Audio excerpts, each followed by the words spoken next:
If you're thinking about starting a property management company, or you're managing your own properties and you're trying to figure out how to manage for other individuals, or you're a landlord who's trying to self-manage, then these 9 tips are going to help you navigate that journey. Trust me, let's dive in. The first one that you want to focus on is building a strong team. Here are the key team members that you're needing to add to your team. Number 1, bookkeeper. Just saying, for those of us who are really good in business development, that are really good in handling the day-to-day, sometimes we're not as good in handling the intricacies of the numbers. Whether it's an owner who needs a refund for a management fee, or a resident that double paid their rent, now you're needing to go into the system, whichever system you may be using, to give them a refund. That's why I always say, if you're looking to build a property management company or you're managing properties, that first component you want to kind of get off your plate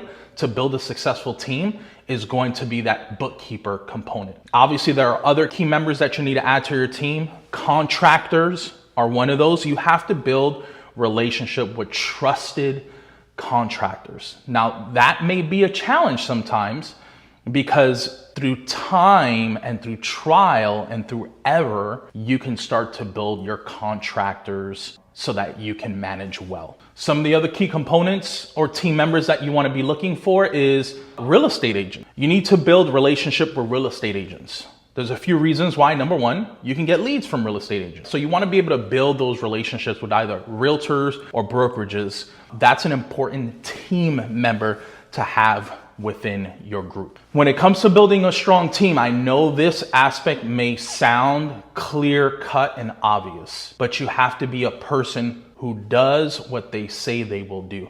So paying individuals on time, making sure that you are holding them accountable, but also showing them that you hold yourself accountable. This is going to give you longevity in the marketplace. Number 2 tip is building systems, or in other terms, having a go-to checklist, okay? Some of the key things that you're gonna need is a move-in evaluation, understanding how the condition of the property is when you hand it over to a new resident. You wanna hand it over move-in ready, and in order for you to do that successfully over and over again, you're gonna need a move-in evaluation. The other thing you're gonna need is the move-out evaluation. Obviously, this is a critical one because this is where you're gonna be handling the resident's security deposit. As you know, in our industry, it's very litigious. So you wanna make sure that you're handling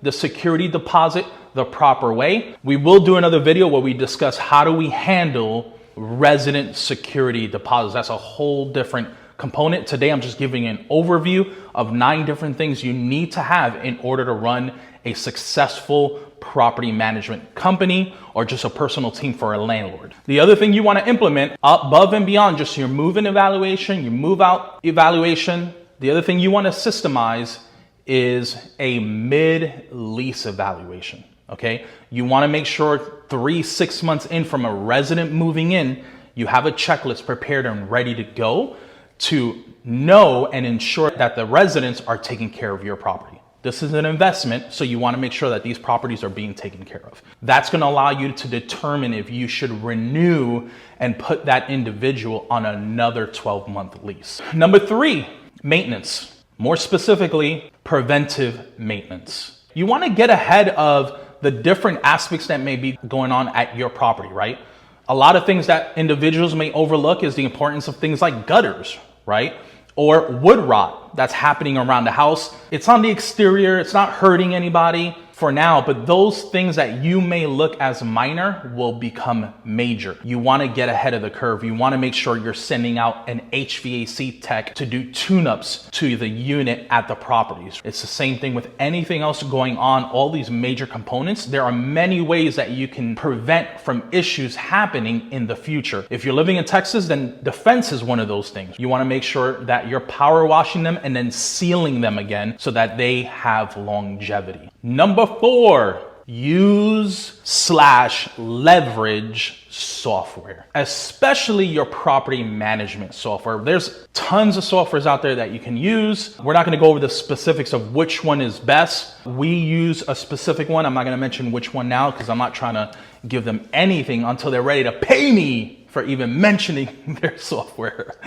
On a serious note, have a good software system. That's going to allow you to track payments. That's going to allow you to systemize late fees. That's going to help you track maintenance requests. You're going to be able to project using the software. So there's many reasons why you should be using a software. These are just a few to mention to give you a launch pad as far as your software and managing it day in and day out. Educate your tenant. That's the big number 5. Educate your tenant. It's extremely important to educate your tenant. They have to know what's going on at the property. They have to know how to turn off the water. They have to know how to switch out their filters. This is just the reality. Part of your game plan and part of managing your investments is educating your residents. Send them updated text messages, send them seasonal newsletters. All of these things are going to help them take care of your property. Sending out frequent updates to your residents is going to help them maintain your property and in turn saving you money with your investment. That's the name of the game. Number 6, know everything you need to know about fair housing. I said earlier that property management is litigious. This is the reality of the industry. For us, we need to understand fair housing laws. We don't want to be in a position where we're discriminating, where we're treating someone unfairly. I can't emphasize that enough. It's really easy to find fair housing laws. You literally can just Google it, fair housing laws,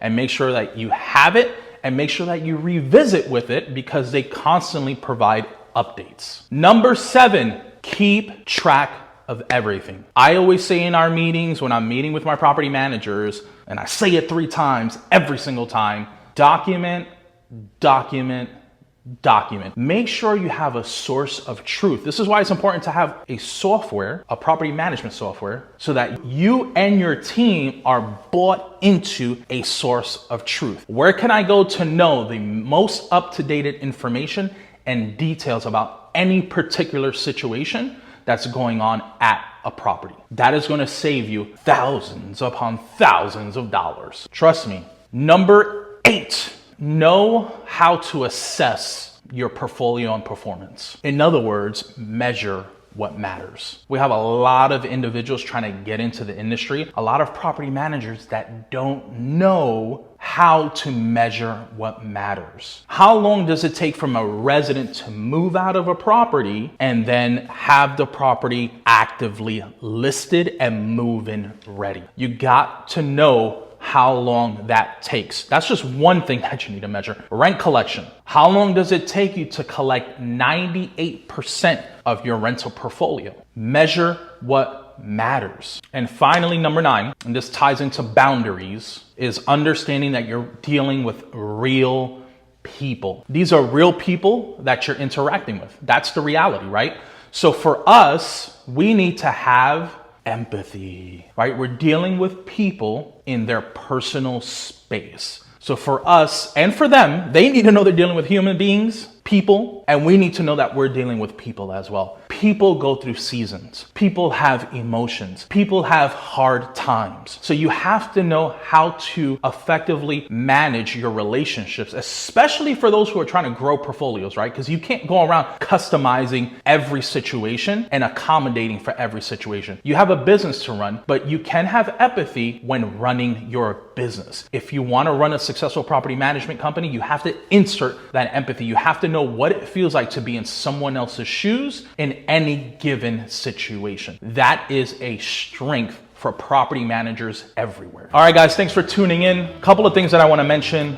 First of all, if you're interested in our move-in evaluation process, you can click the link below, sign up to receive it for free. No charge, no nothing, nada. You'll get the move-in evaluation process. Sign up, check it out. Also, for those of you who have been following us, please like, subscribe. We want to continue to get the word out, continue to build out the content. Thank you for tuning in. I'll see you guys next time.